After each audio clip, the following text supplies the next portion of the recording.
Assalamualaikum warahmatullahi wabarakatuh. Hai, jumpa lagi. Pada kesempatan kali ini kita akan belajar PPKN tema 3. Keragaman sosial budaya. Keragaman sosial budaya Indonesia sebagai modal pembangunan nasional. Di Indonesia ada banyak sekali keragaman sosial budaya. Semboyan negara Indonesia untuk menyatukan keberagaman adalah Bhinneka Tunggal Ika. Contoh keragaman sosial budaya di Indonesia adalah upacara adat, alat musik daerah, rumah adat, tarian daerah, dan lain-lain. Yang pertama, kita akan membahas upacara adat. Ini adalah upacara kematian Rambu Solo. Ada di daerah Tanah Toraja, Sulawesi Selatan. Sedangkan ini adalah upacara adat Sekaten. Ada di daerah Yogyakarta dan Surakarta. Upacara adat Tabuik ada di daerah Sumatera Barat. Dan yang ini adalah upacara adat Tedak Siten. Ada di daerah Yogyakarta dan Jawa Tengah. Dan yang ada di lereng Gunung Bromo ini adalah upacara adat Kasada. Letaknya di Jawa Timur, dilakukan oleh suku Tengger. Berikutnya adalah alat musik daerah. Ini adalah gambar angklung. Berasal dari Jawa Barat. Alat musik sasando berasal dari Nusa Tenggara Timur. Dan ini adalah alat musik kulintang. Berasal dari Minahasa, Sulawesi Utara. Ini adalah alat musik tifa, berasal dari Maluku dan Papua. Keragaman lainnya adalah rumah adat. Ini adalah gambar rumah adat Rumah Gadang,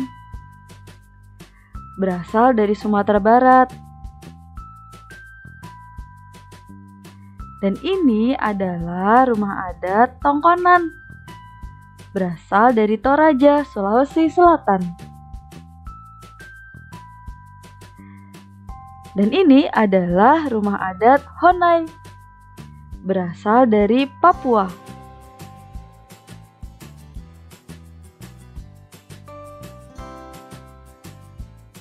Kemudian adalah keragaman tarian daerah. Tari Gantar dari Kalimantan Timur.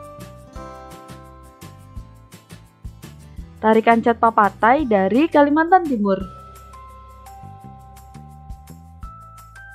Dan tari Reok Ponorogo yang menggunakan topeng singa dari Ponorogo, Jawa Timur. Dan tarian daerah yang menggunakan kuda atau kuda lumping adalah tari kuda lumping dari Jawa Tengah.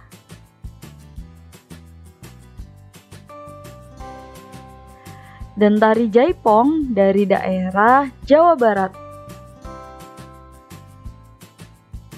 Nah, ini adalah tari Serampang 12 dari daerah Sumatera Utara.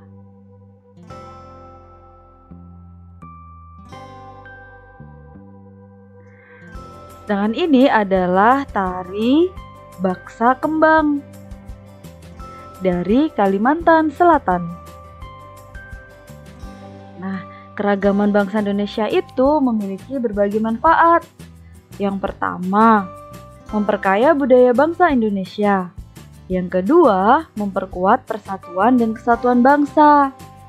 Yang ketiga, menjadi bagian dari identitas dan jati diri bangsa di mata dunia atau internasional. Dan yang keempat, menjadi aset berharga untuk pariwisata. Cara melestarikan kesenian daerah. Yang pertama, mengadakan festival budaya secara berkala atau secara rutin. Yang kedua, mempelajari atau berlatih kesenian dan pertunjukan daerah. Yang ketiga, mempromosikan kesenian daerah melalui berbagai media. Dan yang keempat, mendokumentasikan acara atau pertunjukan kesenian daerah. Faktor yang menyebabkan keragaman masyarakat di Indonesia. Yang pertama, kondisi negara kepulauan. Yang kedua, letaknya strategis. Dan yang ketiga, keadaan transportasi dan komunikasi. Dan yang keempat, penerimaan masyarakat terhadap perubahan. Materi selanjutnya adalah kerjasama. Apa sih kerjasama itu? Kerjasama adalah pekerjaan yang dilakukan dua orang atau lebih dengan melibatkan interaksi antar individu yang bertujuan agar pekerjaan tersebut menjadi lebih ringan. Manfaat kerjasama adalah yang pertama, pekerjaan menjadi lebih ringan. Yang kedua, mempererat persaudaraan dan kebersamaan. Yang ketiga, memperkokoh persatuan dan kesatuan bangsa. Yang keempat, meningkatkan efektivitas dan efisiensi dalam bekerja. Dan yang kelima, mendorong timbulnya semangat gotong royong dan kekeluargaan. Kemudian, bekerja seorang diri. Bekerja seorang diri memiliki kelebihan dan juga kekurangan. Kelebihan bekerja seorang diri tidak tergantung pada pihak lain, meningkatkan kemampuan bekerja, lebih mandiri, dapat belajar dari kesalahan.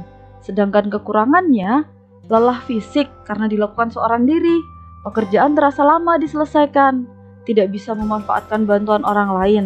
Bila ada kesulitan harus diselesaikan sendiri.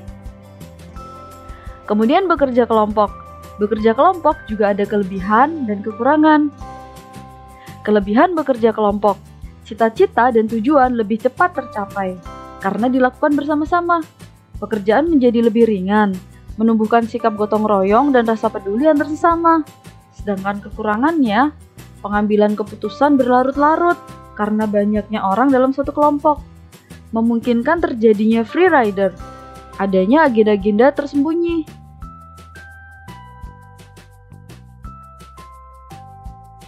Demikian tadi materi PPKN tema 3. Cukup sekian dari saya. Terima kasih. Wassalamualaikum warahmatullahi wabarakatuh.